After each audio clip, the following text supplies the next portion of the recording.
ہم سو چکے ہیں اور اپنے مسائل سے، اپنی پریشانیوں سے ہم نے اپنی آنکھیں موند لی ہیں۔ اس لیے آپ کو بھی ضرورت محسوس ہوئی اور ذمہ داران کو بھی ضرورت محسوس ہوئی کہ آپ کو بیدار کرنے کے لیے یہ علماء کرام، دانشوران آپ کے بیچ جائیں اور آپ کے اندر بیداری پیدا کریں۔ یہ تحریک بیداری آپ کے مستقبل، آپ کے بچوں کا مستقبل انشاءاللہ العزیز تابناک بنانے کے لیے یہ روا دما رہے گی، اور یہ تحریک آپ کو انشاءاللہ العزیز بیداری سے ہمکنار کرے گی۔ امام اہل سنت اعلیٰ حضرت نے اپنے قوم کی بے حسی کو دیکھتے ہوئے کچھ اشعار لکھے تھے کہ سونا جنگل رات اندھیری، سونا جنگل رات اندھیری چھائی بدلی کالی ہے، سونا جنگل رات اندھیری چھائی بدلی کالی ہے، سونے والوں جاگ کے رہیو چوروں کی رکھوالی ہے۔ آنکھ سے کاجل صاف چرا لیں یا وہ چور بلا کے ہیں، تیری ہی گٹھری تاکی ہے اور تو نے نیند نکالی ہے۔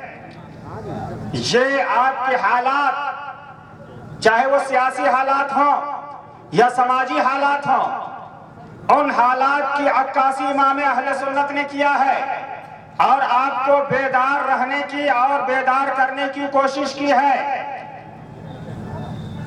اللہ رب العزت قرآن عظیم میں ارشاد فرماتا ہے ان الدین عند اللہ الاسلام، بے شک اللہ کے نزدیک اگر کوئی پسندیدہ اور محبوب مذہب ہے پیر صاحب پیر طریقت حضرت علامہ مولانا مفتی شاہ شمس الدین رضوی صاحب خلیفہ حضور مفتی اعظم ہند، ہندوستان کے بہت بڑے بزرگ عالم دین ہیں، بزرگ ہیں جنہیں دیکھنے سے خدا یاد آ جائے، بڑے پیر صاحب ہیں اور فیض یافتہ اور آپ کو فیض دینے والے ہیں۔ ان کا استقبال کھڑے ہو کر کیجئے، حضرت تشریف لا رہے ہیں، نعرہ تکبیر سے ان کا استقبال کیا جائے۔ نعرہ تکبیر، اللہ اکبر، نعرہ رسالت۔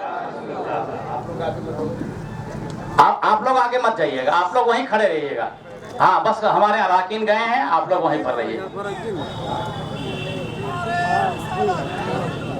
ساتھ ہی حضرت ظفر عقیل صاحب شاعر اسلام، مبارک حسین مبارک پہلے آ چکے ہیں، یہاں پہ موجود ہیں، ظفر عقیل صاحب ساتھ میں۔ کیا بات ہے، کیا بات ہے، جو خلیفہ حضور مفتی اعظم ہند ہیں، جنہوں نے مفتی اعظم ہند کے ہر صبح مساء کو دیکھا ہے، آج وہ پیر طریقت رہبر شریعت حضرت علامہ مولانا مفتی شاہ محمد شمس الدین رضوی صاحب قبلہ ہمارے بیچ میں ہیں، یہ ہم لوگوں کے لیے بڑی بات ہے۔ نعرہ تکبیر، نعرہ رسالت۔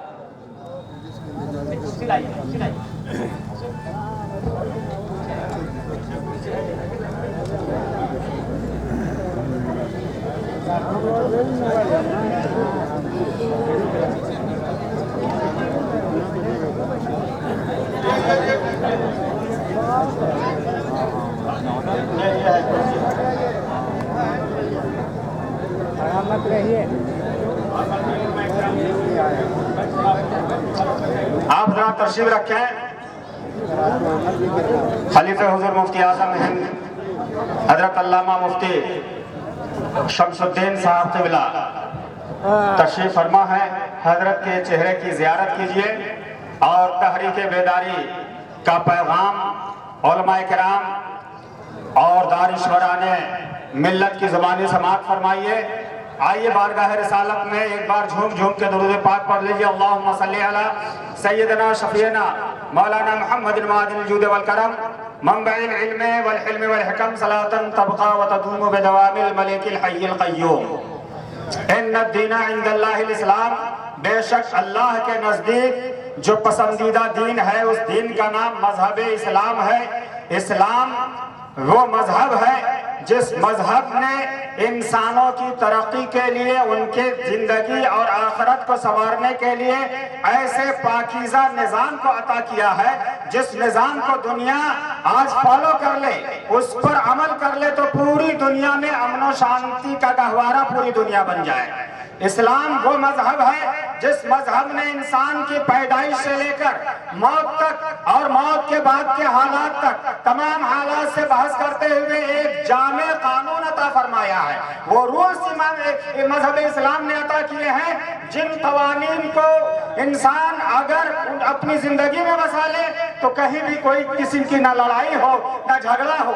मजहब इस्लाम को हमने समझा है कि ये सिर्फ इबादतों का मजहब है, रियाजतों का मजहब है। नमाज, रोजा, हज और ज़कात सिर्फ चंद इबादतों का नाम मजहब इस्लाम नहीं है, बल्कि मजहब इस्लाम का अगर आप मुताला करेंगे तो आपको पता चलेगा कि मजहब इस्लाम में इबादत सिर्फ 1/4 है, 1/4 है।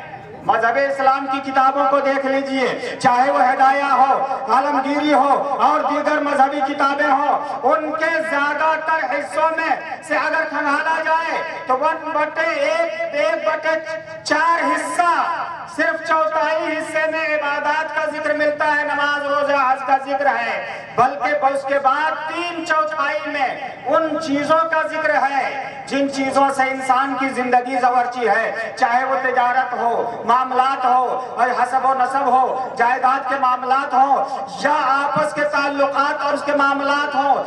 ये 3/4 में मजहब इस्लाम ने उसको बाशगाह अंदाज में बयान किया है। यही वजह है कि उन मामलात को, उन कवानीन को अपने मुआशरे में, अपनी जिंदगी में नाफिज करने के लिए मजहब इस्लाम ने एक महकमा बनाया है, जिस महकमे का नाम महकमे शरइया है, दारुल क़ज़ा है। उस दारुल क़ज़ा के जरिए से आपके उन मामलात को हल किया जाता है। मेरे मोहतरम बुजुर्गों और दोस्तों, आज अगर हम मुसलमानों की हालात को देखते हैं तो मुसलमान, अभी जो सेक्टर कमेटी की रिपोर्ट बताई गई उसके मुताबिक, बल्कि और उससे नीचे भी आ जाइए तो मुसलमानों की तालीमी हालात, मुआशी हालात, उनके रोजगार के मामलात, हर जगह मुसलमान पीछे नजर आते हैं, हर जगह पीछे नजर आते हैं। अगर कोई कहीं पे मुसलमान आगे हैं तो वो जगह है कोर्ट और कचहरी।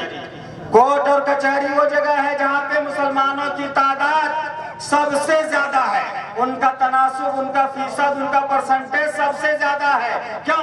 इसलिए कि मुसलमानों के माशरे में झगड़े बहुत ज्यादा है, फसादात बहुत ज्यादा है, इख्तलाफात बहुत ज्यादा है, क्योंकि हमने अपने दीन को पसे पुष्ट डाल दिया है, उसके कवानीन को पसे पुष्ट डाल दिया है। हमने अपने समाज को इस्लामी कानून के सांचे में नहीं ढाला है, बल्कि अपने आपस के झगड़ों को, हम भाई भाई में झगड़ा है, हर खानदान में झगड़ा है, हर जगह पे देखो तो झगड़ा है। उन झगड़ों को आपस में हल हम नहीं करते हैं, बल्कि पूरी दुनिया की सारी कौमें अपने झगड़ों को अपने बीच में हल करती है, लेकिन ये मुसलमान अपने झगड़ों को अपने बीच में हल नहीं करते हैं। ये सीधे थाना और कोर्ट और कचहरी जाकर अपनी कमाई को बर्बाद करते हैं और अपने बाल बच्चों के मुस्तकबिल को बर्बाद करते हैं। इसीलिए इदारे शरिया ने दारुल क़ज़ा का एहतमाम किया है कि आप अपने घर में उसका फैसला कीजिए। घर में फैसला ना कर सकते हो, उलमा के पास चले जाइए, फैसला कीजिए और अपना मुस्तकबिल बनाइए, कौम का मुस्तकबिल बचाइए, अपने कौम के, अपने बच्चों के मुस्तकबिल को बताइए। अपनी गाढ़ी कमाई को थाना और कचहरी के चक्कर में लगकर बर्बाद न कीजिए, बल्कि मजहब इस्लाम के कवानीन पर अमल करते हुए आप अपनी जिंदगी को संवारिए। सिर्फ एक हदीस पाक सुन लो, इस हदीस पाक पर अमल करो, यकीनन हम सब की इसमें भलाई मौजूद है। अल्लाह के प्यारे रसूल इरशाद फरमाते हैं, अल मुस्लिमो मन सलिमल मुस्लिमूना मिन लिसानिही व यदिही, कि मुसलमान वो है जिससे दूसरे लोग, जिसके हाथ से महफूज रहे, उसकी जुबान से महफूज रहे, उसकी ताकत से महफूज रहे। यानी खुदा ने तुम्हें हाथ दिया है तो इसलिए नहीं दिया है, ताकत दिया है तो इसलिए नहीं दिया है कि तुम कमजोरों पर अपनी ताकत को आजमाओ, कमजोरों पर अपना हाथ उठाओ। तुम्हें जुबान दिया है तो इसलिए नहीं दिया है कि उस जुबान से किसी को तकलीफ पहुंचाओ, हरगिज नहीं। अगर इंसान अपनी ताकत और अपनी जुबान का इस्तेमाल